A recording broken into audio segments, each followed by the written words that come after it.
Hey, I'm Marty Shupak for Shupak Sports, and welcome to this T-ball tip.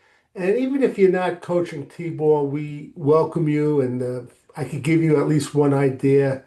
Whatever you're coaching, whatever sport, maybe it'll help out your kids. Keep in mind, I'm recording this on November 22nd, 2025, and I want to urge all you youth baseball and softball coaches. Now is a good time of year. Start developing your master list of drills. Okay, what you want to do is you want to have that master list, keep it in a file on your computer. You want to refer to it and have a little explanation of what the drill is because you're never going to remember just on the name of the drill.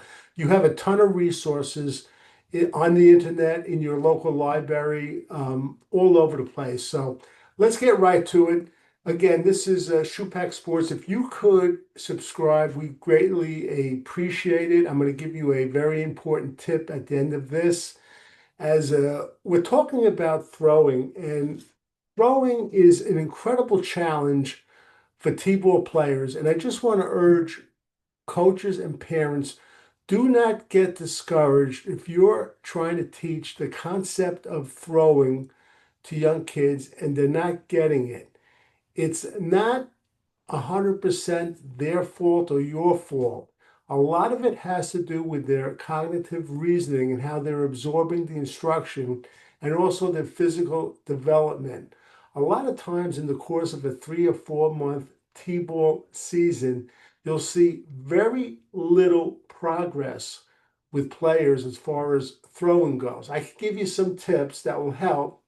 One of the things, keep in mind too, you'll find young kids, boys or girls, if they have older brothers or sisters that are active in sports, they might be ahead of the other kids on your T-ball team as far as their progression with throwing. Okay?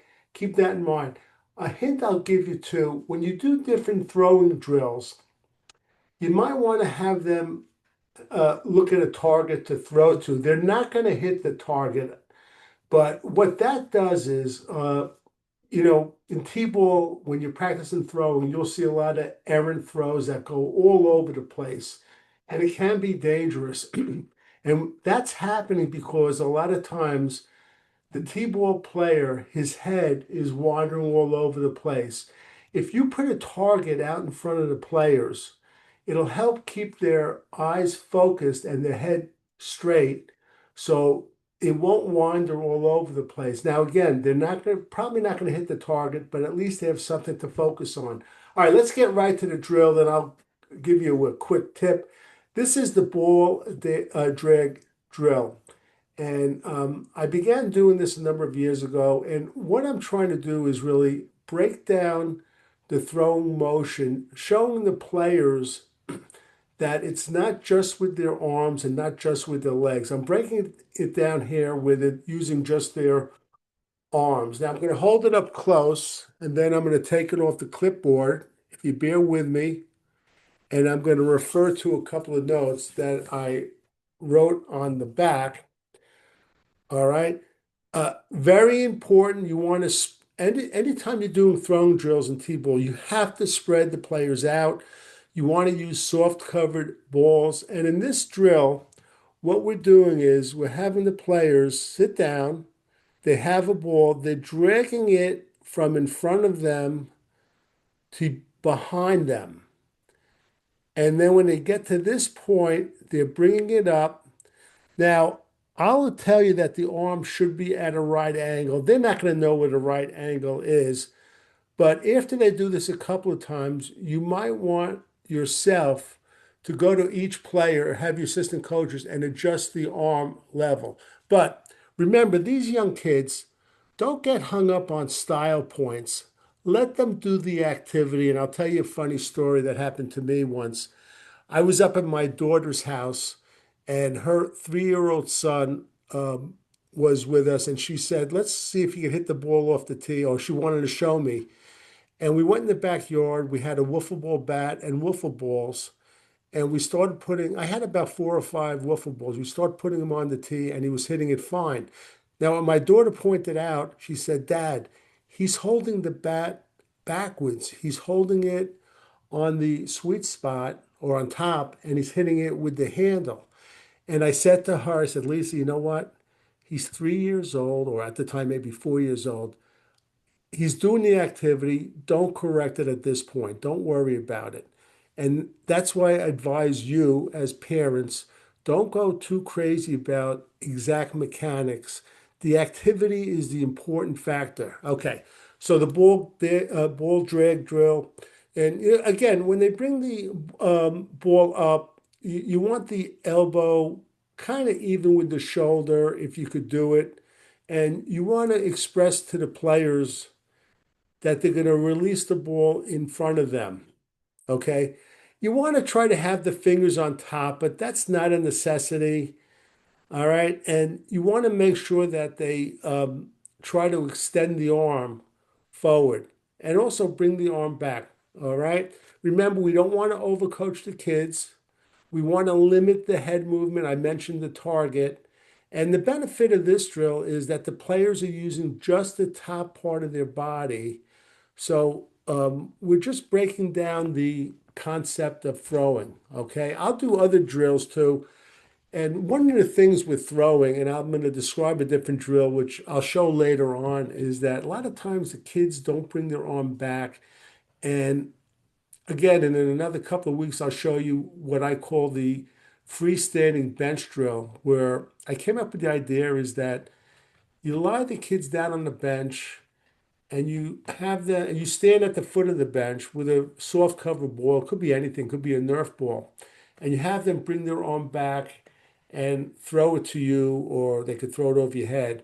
And the reason I do this drill, the free bench throwing drill, is that I found that a lot of kids, young kids, when you tell them to bring their arm all the way back, even though they're not bringing it back, they think they are. But when you have a freestanding bench, and at that point, when they're bringing the arm down, what's happening is the gravity is actually helping them feel what it's like. And for a lot of these kids, it's the first time they're feeling the arm go all the way back. But we'll show that drill in the future. Again, this is the ball drag drill. You could do it at home with your son or your daughter.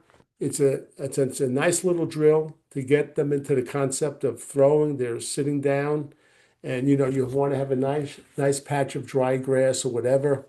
Here's a little tip, a T-ball tip of the day.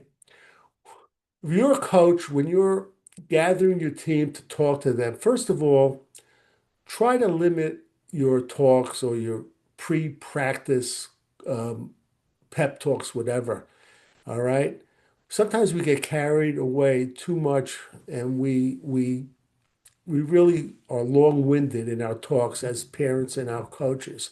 But what I like to recommend is at the beginning of every practice, tell your team, okay, let's all go meet at, for instance, second base. You pick a base and you jog and you meet with them at second base. Every practice, you choose another base. This will help them learn the layout of the bases. Now, when you're talking to your team, remember, you, the coach, you want to face the sun. All right. If the players are facing the sun, they're going to be putting their hand over their eyes.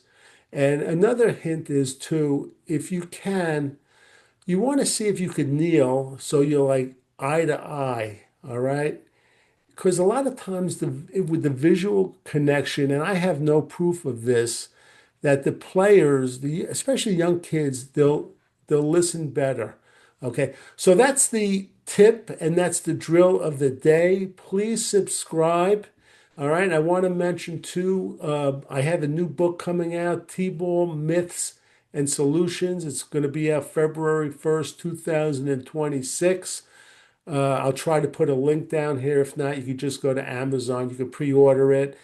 And listen, the upcoming week is Thanksgiving. I want to urge anyone who follows me, or if you're watching this video, please give to the food banks, whether it's your church, temple, or mosque, anywhere else.